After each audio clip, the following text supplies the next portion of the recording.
Hey guys, how you doing? John Morgan here. I am with Dave Erasmus. How you doing, Dave? Really good, man. Nice to see you. And nice to see you too. So this is a hero hangout, which is literally just a place where I hang out with somebody that I consider to be a hero. And for everybody who watches this stuff on the channel, they know that for me, hero, Dave's already laughing. For me, a hero means somebody who is in the root sense of the word. Hero means to serve. So somebody who is a servant, who's out in the world, serving the world and trying to make a difference in the world and making an impact. And so Dave's a guy that I've met a number of different ways. We first met at a party through a friend of ours, and just the way he goes about his life and what he's created, to me, he shows up in the world as somebody who's out there to serve and make a difference. And also, as a result of that, as always, he's created not only passion and fulfillment in his life, but prosperity as well. And so I'd like to welcome you, Dave, and just going to hang out today and ask you some questions about your life and what you do and what that's created for you and for others. So yeah, man, let's start off with like I actually don't know your full story, like how I know a little bit about what you're doing now, a little bit about before, but like give us a bit of the journey from say school until today. Yeah, cool, man. Yeah, well, thanks for having me. And hero, I don't know, but journey I have had, yeah. And I was born in South Africa, actually. That's where my name Erasmus comes from. And moved to Wales as a baby. And then my parents moved to Surrey outside London when I was about 4. And then went through the normal state school system and pushed trolleys at Sainsbury's and all that kind of jazz. And then when I finished my A levels, my parents didn't force me into university. They kind of said you get to choose now. And I just didn't think I was going to win at university. I felt like I was going to get an average score on an average course at an average university in an average course. And I just thought that's not really probably the best use of 20 grand and 3 years of my life. And I kind of had a niggling feeling that maybe I could cheat a bit or shortcut a bit and kind of get ahead a bit. And maybe there was a space where I might kind of come towards the front of the pack rather than just like cruising in the middle lane. And so I gave myself a year. I said instead of just university, I'll give myself a year and see what I can rustle up in a year. And if I seem to be getting ahead, then I'll carry on down that path. And if I'm not, then maybe I was just crazy and deluded, and I'll go down the normal path, I guess. Yeah. And so I got a job with a guy managing people's ads on Google, and I was like a sales guy, and I kind of stuck to sales. And so I quickly thought, crap, I'm going to lose my job unless I figure out a way to be valuable. And so I said to him, I was thinking, well, if I could hire a bunch of good sales guys and be their manager, then maybe that would make me look good and I could keep my job. So I persuaded him to let me do that, and I did, and I built a great team, and after 6 months we were doing really good stuff. Um, Long story short, his management style was completely different to mine, and he just cut across all of the commitments I made to the guys and fired 2 of them without telling me, which led to the breakdown of our relationship professionally. We're still really close friends now, but we won't work together.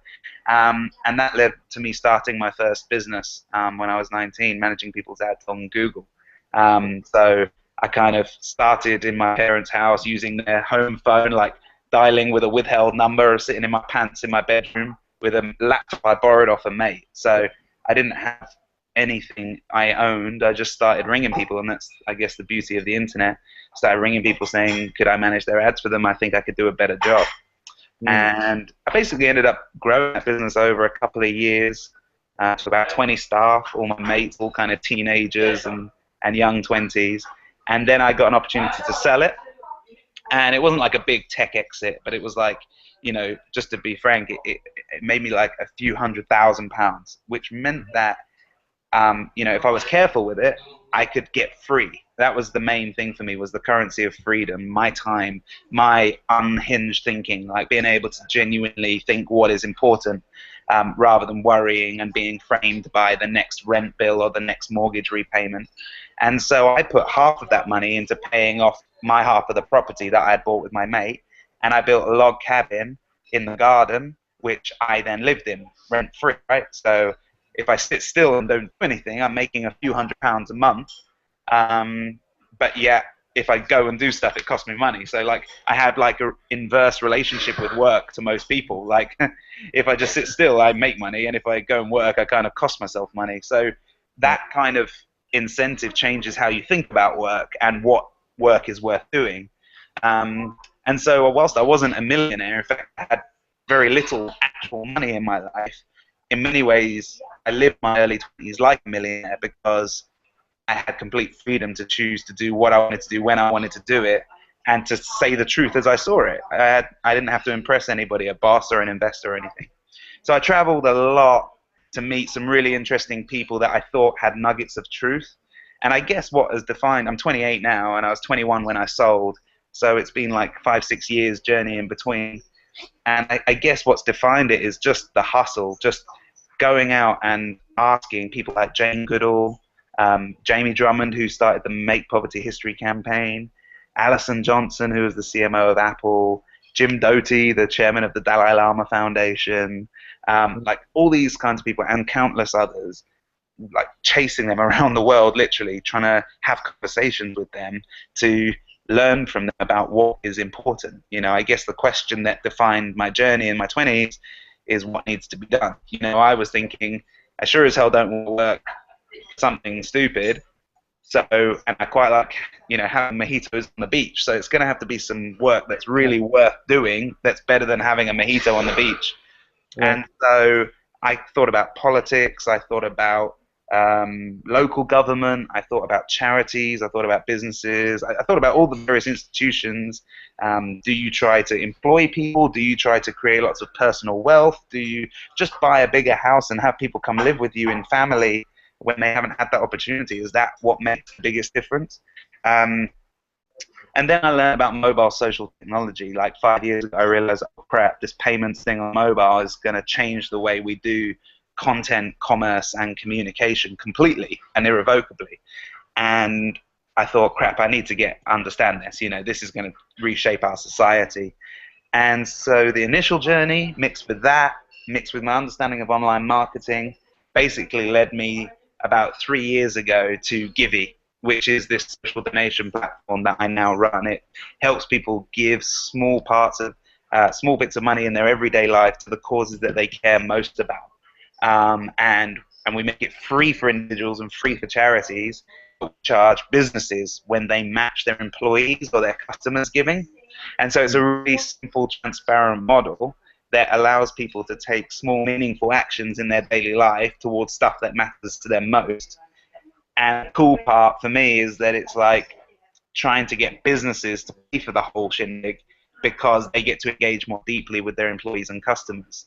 So a lot of these platforms that do fundraising and stuff, they take a percentage of your donation and they don't necessarily talk about it. And I think that sucks because it's not transparent and clear. It's not very empowering. It's not very respectful of the donor.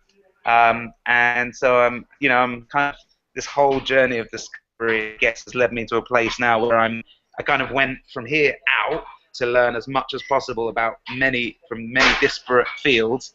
And then I guess I've been on a process then of focusing over the last 3 years to bring it back to something really simple and clear that can hopefully be very powerful. And at the heart of Givey is this desire to increase the frequency of giving, not how much you give in any giving donation to charity or to another person, but to increase the frequency, how often you are giving to others, because that act of giving in itself, and I know you're all about this, John, in these acts of service, but those acts, they help us get out of our selfish mindset and connect with others and build those relationships and connect to what makes us happy and builds a better life. So there we go. That's my journey as it is.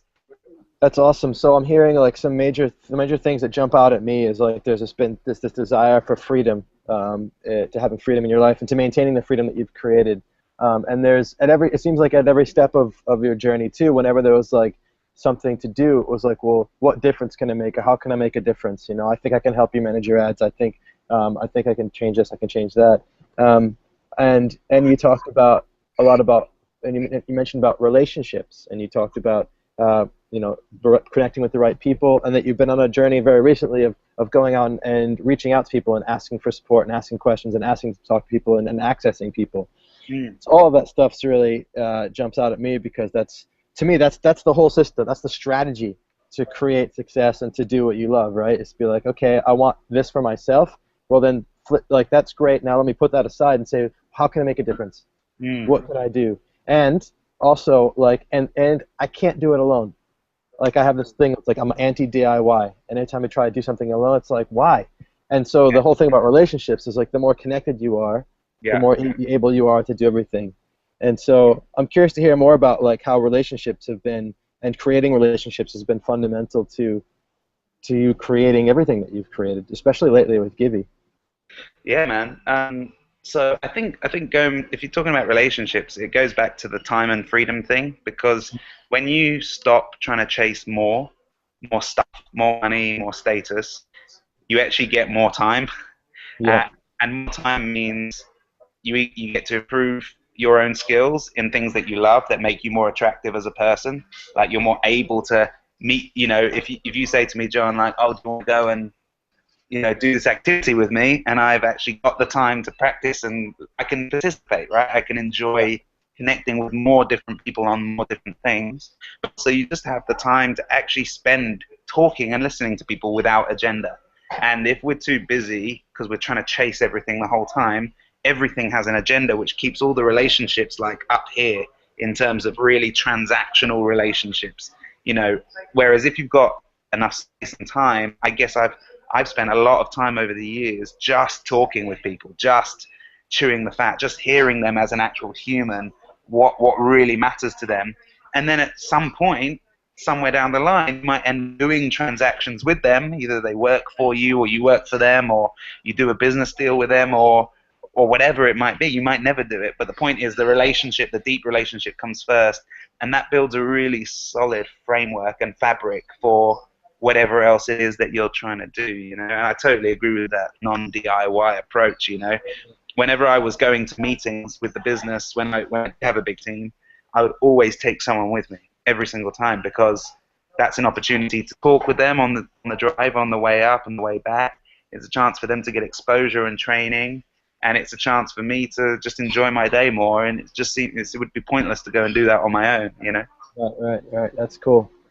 Um, yeah, I like what you said about when you actually stop chasing money and chasing status, so that you have the money to buy yourself the time freedom. You actually instantly create more time. Mm. And when you use that time to just hang out and spend time with people, and just slow down in your engagement, you connect more deeply, and it comes back to you.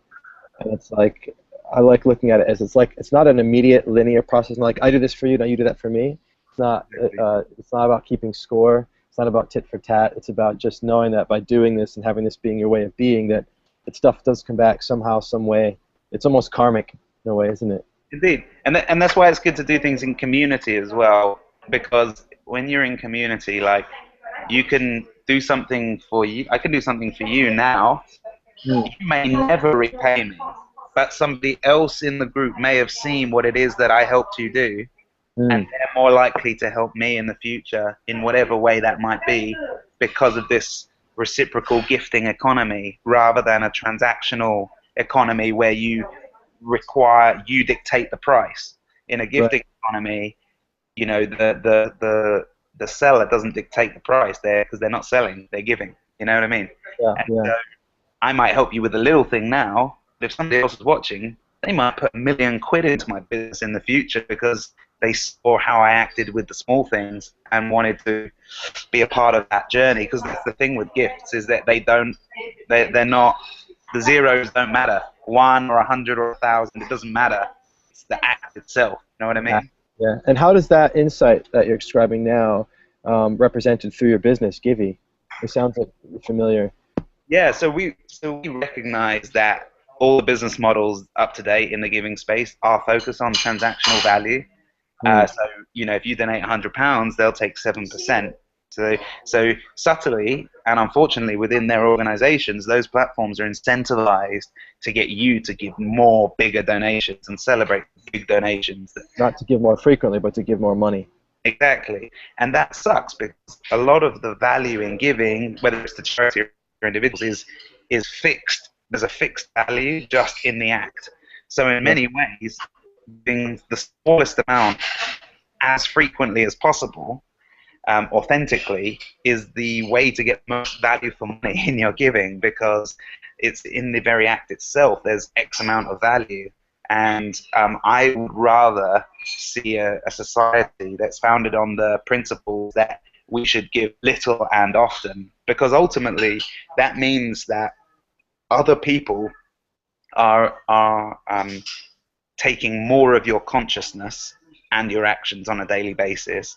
And the Right. more we get outside of ourselves and our own selfishness, the better life is, because we are Yeah. investing in those relationships, we're building a stronger social fabric, and there's so much joy in giving. You look at the neuroscience work that's done around how we feel when we give. It sets off the same dopamine pathways that set in chocolate and drugs. Yeah. Life becomes more enjoyable for us, more secure for us. Because people think when they're losing security because they worked so hard to achieve, they're now putting in a black hole. It's true. What you're getting is something tangible, which is that relational fabric that actually, if you become an alcoholic and lose your job and lose your pension, if you haven't invested in other people, no one's likely to let you sleep on their couch, right? Yeah. Yeah. Whereas if you haven't, and you've done it on your own, and you've made millions and then lost millions, you're going to be on the street. You know what I Yeah. mean? But you're investing actually in your security by investing in others. You just can't control it. And we just love to be individual control freaks, which Yeah. is why we Totally. can't see the value in giving, because we can't control it. Right. So that's, I mean, I love it. I love the idea of it growing and permeating through society and changing culture, because that's ultimately kind of my mission too, is like to really have the culture become more and more of a gift economy. I love the idea, and it feels more true. It feels more natural. I'm sitting out here in the garden, in the backyard with the trees and stuff like that. Like, it's just the way nature works. Um, and I know that a lot of people come to my YouTube channel and they watch these videos because they're looking for more passionate stuff for them, and it's all about themselves. And so my mission is always to help them see that by forgetting the self and just giving and just doing that thing actually is how it comes back to you. And so what has been your experience on a more direct, I don't know what direct, what we're talking about is about giving as a system, having an impact on society. But what is your experience or insight from a person who goes about life as being somebody who gives with frequency, not by giving a lot of money or a lot in one thing, but gives with frequency? Have you seen that, examples of it yourself, or? I think it's one of the most attractive social signals that you can send out to those around you if you're a giver. In terms of, like, even if we go back to basics, in terms of like dating, in terms of attraction, Yeah. If you're like looking for a partner and you can see that they are not only getting on with their own life, but they're able to look outside themselves Yeah. and look at other people's lives and understand their needs and try to meet those needs practically. Yeah. What else are you looking for in a partner than someone that can care, that can take pragmatic, practical steps to achieving a better state for the other person? It is one of the most compelling social signals that you can send out to your community, but most importantly, potentially to your potential partner, right? Yeah. So I'm actually excited that one day we'll probably end up launching a network sitting on top of Givey, because the data that we hold around your giving frequency is actually really important data for somebody that potentially wants to be your partner, right? Because they want to, what causes do you care most about? Yeah. How much bullshit do you talk, and how much do you actually do it? How much? Yeah, and that's what I want to actually ask you about too, because you said when you're giving authentically, and you kind of emphasized that. So what does that mean to you? Because you've kind of said it a few times. What does it mean to authentically give, and what would be inauthentic giving? Yeah, so I think there's a few things. So we talked about the fact that true giving is where there is no knowledge of a potential immediate payback, right? So there's not a transaction. It's not a fixed transaction. It's an investment into the world around you that may or may not come back to you over time, over the long term. So an inauthentic gift for me is one that appears to be an act of giving, but really it's a transaction. So you're doing it specifically with the intent of being immediately socially or financially paid back, right? So that would be inauthentic. But to Immediate, drill down to like, immediate or socially be paid back. Is that what you yeah, said? so Yeah. either Yeah, so either like Cool. maybe taking our position in the charity, but you make a big handshake of like $50,000 to join it, and everyone gives you kudos, but really you know you've got like a job for a year or something. I don't know, Yeah, or yeah. or simply you make it seem like you care about these children down the road because you know that girl that you fancy is watching right now, and you actually don't Yeah. care. Here's me with this small child. See, it's like your new Facebook profile photo. If you're Yeah, like, I was going to say we've all seen a few Facebook profiles, haven't we, yeah, where they yeah, spend yeah, 90% of their holiday on the beach, you know. yeah. Here I am in Africa for 5 minutes. So, Yeah, exactly, exactly. And so, so when you focus on transactional values, you can like fake that stuff. But when you look at frequency, even the deviant behavior of like, okay, crap, I want to make sure that like I'm giving, it looks like I've given every day. Even if you're faking it, we're still driving that sense of consciousness into your behavior every day and yeah, taking action on it. So I kind of feel like we're going to be making people fake it till they make it. yeah, And that's a great point because it starts to get into you, doesn't it? The behavior sometimes precedes the internal experience, then it starts to become more real. exactly. So when we talk about a truly authentic act of giving, I would say it's where it derives from that internal sense of empathy. So you have truly understood need and requirement and plight or position of another outside Yeah, of your immediate family and friends, where you yeah, have an obvious payback. We all know that we're meant to look after our family and close friends, but yeah, where you really understand with a sense of true emotional empathy someone's needs outside of your immediate circles, and you hmm, choose to take action on that. That for cool. me is an authentic act of giving, and it's some of the most compelling content and social signaling that you can share into your groups. I think where it becomes really kind of cringy and crass is where you then show how much you're giving, because then you're getting out of the relational side of Yeah, it into the you're so right. transaction, and it You're becomes a so right. competition of who did more, who's got the bigger WhatsApp. Yeah, Um, when you donate to like a lot of these kind of fundraising things, you can hide your name, but the amount shows. And what you're suggesting is maybe it should be the opposite, that your name should absolutely, show, but not the amount. absolutely. I guess the way I see the world is every brand, every person is a brand now. In social media, we are all our own brands. Yeah, And every time we choose to associate with another person, by me coming on the show with you, I am associating my brand with your brand, and you're associating your brand with my brand, right. and therefore that has an effect on our own brands. It affects our own brands, and Yeah, when we choose to connect our brand to the brand of a cause or the brand of some fundraiser or another brand, we are giving it social endorsement, we are strengthening it, or at least leading it down a certain path. It might not be strengthening it, it might be leading it down a road it doesn't want to go down. But nevertheless, I see how we act as vitally important in affecting our friends and those around us behavior. And it is vital that we do show not just that we care about Nike and Apple Mac. These are all the social signals we're sending out every day, right? I love yeah, Apple. Apple's amazing. I'm cool because Apple loves me, and I love Apple.